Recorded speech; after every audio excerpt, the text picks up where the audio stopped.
Hello, everybody. Happy Tuesday, and welcome back to yet another episode of 20 Somethings. I'm Jenna, and I'm here with Lee, Chris, Nate, and Natalie, and Keith. And today we have some topics for you. They're not as pressing as the other group's topics, but there's still something to get us talking. So something that I had just recently found out about from my lovely group members is this Netflix documentary, Seaspiracy. Anyone wants to take that away? Tell us a little more about that. Yeah, so basically, oh, sorry, I'm laggy. You go right ahead, Natalie. I have things to add later. Okay. So it's a documentary that was put out about how we are exploiting our ocean's resources and exhausting fish stocks. And it's a crazy sort of realization that is becoming more public about how we are running out of time when it comes to taking care of our ocean. It's one of our biggest resources. And yeah, that's a quick overview of the documentary. Lee, if you want to come in with your details. Yeah, so I thought like one of the most like pertinent parts of the documentary that like stood out to me was like the whaling and like dolphin, almost like it's like hunting in Japan. The primary reason that they're like hunting these dolphins is for the entertainment industry there, but the dolphins that they catch they don't use for the entertainment industry, like places like SeaWorld, they just have been killing them. And so it says that this one place, I'm pretty sure out of Taiji in Japan, is responsible for like thousands of whale and dolphin deaths, and there are over like 300,000 every year due to like this specific like industry of like whaling and dolphin hunting, which is like really sad. I am vegetarian, like I just love the ocean a lot, and so watching this documentary definitely made me realize like how corrupt some of like these big industries are, especially industries that like we're all familiar with. I don't know. I think a lot of times people think, oh, well, it's probably more ethical to eat fish in comparison with like factory farmed meats and things like that. But in reality, the fishing industry is also very corrupt.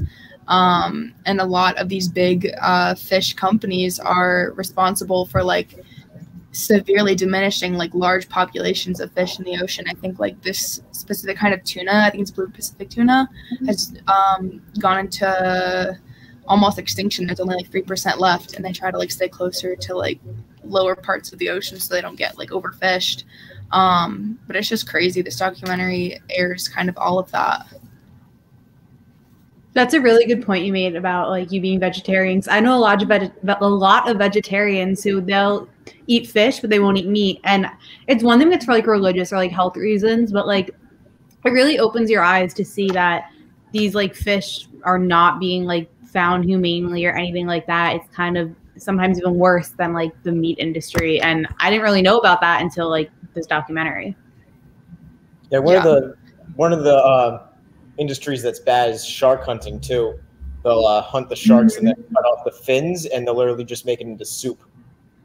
On one documentary, I don't think it was this one, but there was another one that I watched. Yeah, they talk about that too, and it's crazy because shark fin soup is literally just used for status. Like people who eat it in different countries in Asia, like it's a status thing, but it has no nutritional value. And so it's just very interesting to think of something like as a delicacy when it's like not really benefiting you in any way. I just think it's like so sad.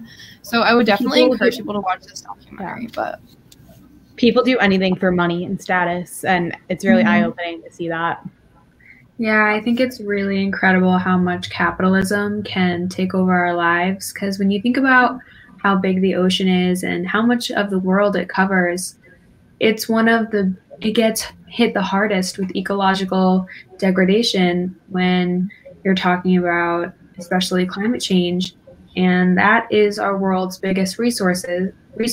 And people are just sweeping it under the rug. They don't care because they can't exactly see it. And money definitely means more to industries rather than the longevity of their businesses. And I think that's really crazy to think about. Money makes the world go around, and it's sad to say Very that. true. Unfortunately. There was like a really crazy part of the documentary. I'm like obsessed with it. I don't know why. But I think it's because it's done in like a almost like guerrilla filmmaking style where like it's this guy and his partner and they just go and they like find out all this stuff and they tried to interview, I think it was Mitsubishi. Could not speak just then, sorry. And they had to like blur their faces out, and as soon as they asked them why their industry was contributing to like the death of like all these animals that like weren't related to like their company, they were like, you can turn off your cameras and leave. Like, we make comments, we don't do interviews, we don't do any interviews, like, you need to leave. And it's like, obviously if people are going to get that defensive that quickly, that wasn't like the only kind of case like that within the documentary. Like, there are so many companies that are like using all these resources that like they don't need to in order to like make a profit. So you're right, Natalie, it does all go back to capitalism, which is really unfortunate. Definitely. I feel like that's being seen in so many different ways, how capitalism is just kind of taking over. And speaking of that, college sports aren't typically funded by like viewers. I mean, in some senses they are, but like if you're a D1 athlete, you're going to the school on a scholarship most of the time. And in the Women's March Madness tournament, we're seeing that women are not being treated as equal as the men's teams. No one really knew about this until this player on the women's women's basketball team for Oregon State. She made a TikTok showcasing the women's weight room versus the men's weight room. The women literally had yoga mats and a rack of dumbbells, and the men had all that and much more. People were trying to say, oh, it's a space thing. Like, they just didn't have the same amount of space. And she made another TikTok showing that they literally had like the same amount of room, if not more. And that's literally all they gave them. And no one was saying anything about this until she exposed it on TikTok. Why can't they use the same weight room? Just use it at different times. I guess like COVID. Because they're not competing. Like, women are competing against women. I guess they have like. They could definitely like wipe down everything, I would think. Yeah. Everyone uses COVID as an excuse for everything. Yeah. Yeah, I think probably one of the worst things about this is not the fact that it happened, but the NCAA hasn't really come out and like taken the blame for it. They've kind of just continually made excuses, and they really should just have come out and just said, yeah, we really messed up, and just fixed it. Because the fixed it didn't say anything. It's like, that's the part that's like a little suspect. You're like, okay, well, it shouldn't have taken like this girl to say something for y'all to realize that these college athletes should be treated the same. And it wasn't even just the weight room. Like, there was one, like, I saw a photo, I think it was like Instagram or something, the merch that the women's teams were given versus the men's teams. And like, yeah, sure, the men's teams might bring in more viewers, but it's the NCAA, like, supposed to treat people equally, like, regardless of gender. Like, the men's team were getting like backpacks, sneakers, like tons of things. The women's team literally got like a towel and a t-shirt. Yeah, I also saw that the men's teams were given like substantially like better food, like they were given like whole like buffet style layouts, while women's teams were just given like boxes with like a little sandwich that looked like it was like bought at a gas station or something.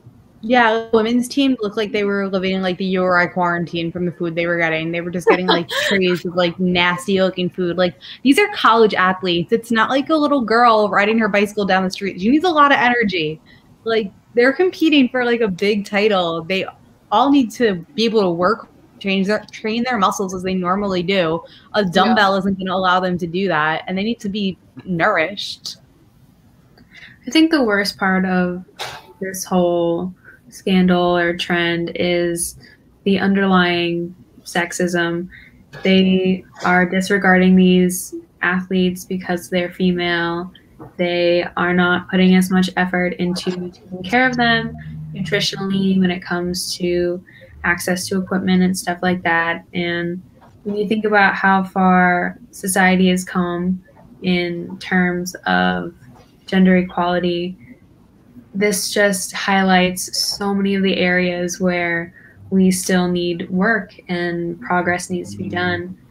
And it's just far from over, you know? Yeah, I agree. And it's disappointing to see that so many like organizations like the NCAA show time and time and again that it doesn't care about its players. It only cares about money.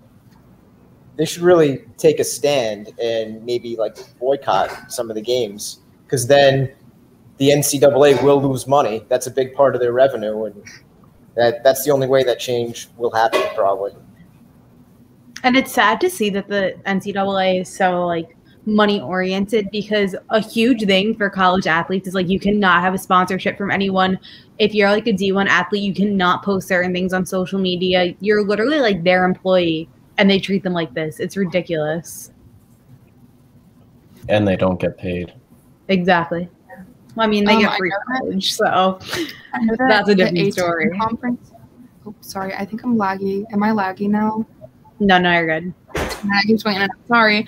I know that the A10 conference is coming up, and I live with all volleyball players, so we were talking about it the other day, and we're wondering, like, they have specific plans for their A10s, and they're kind of like kept in this bubble when they go to that specific conference, but we're wondering if because of this they had original plans and they've changed them since the NCAA was like called out.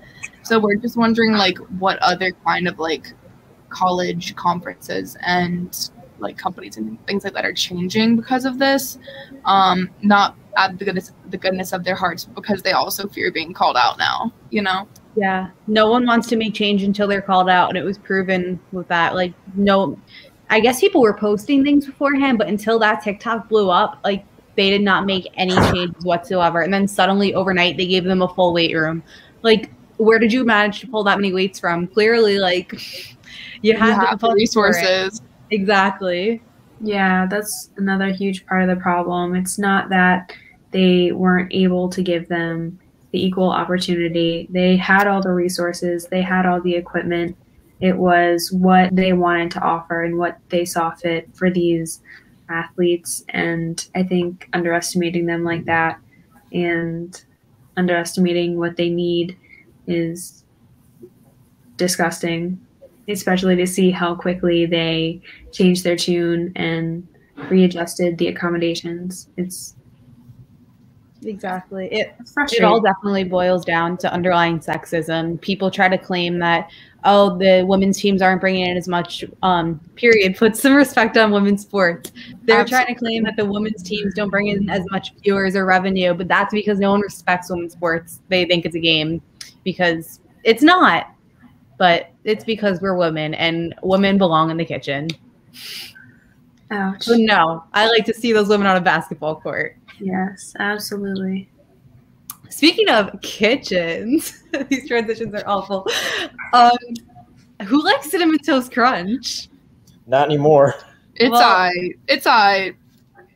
I don't know how, like, does General Mills now make shrimp? Because this man was opening up his family-sized box of Cinnamon Toast Crunch from Costco, and he found 2 shrimp tails in it.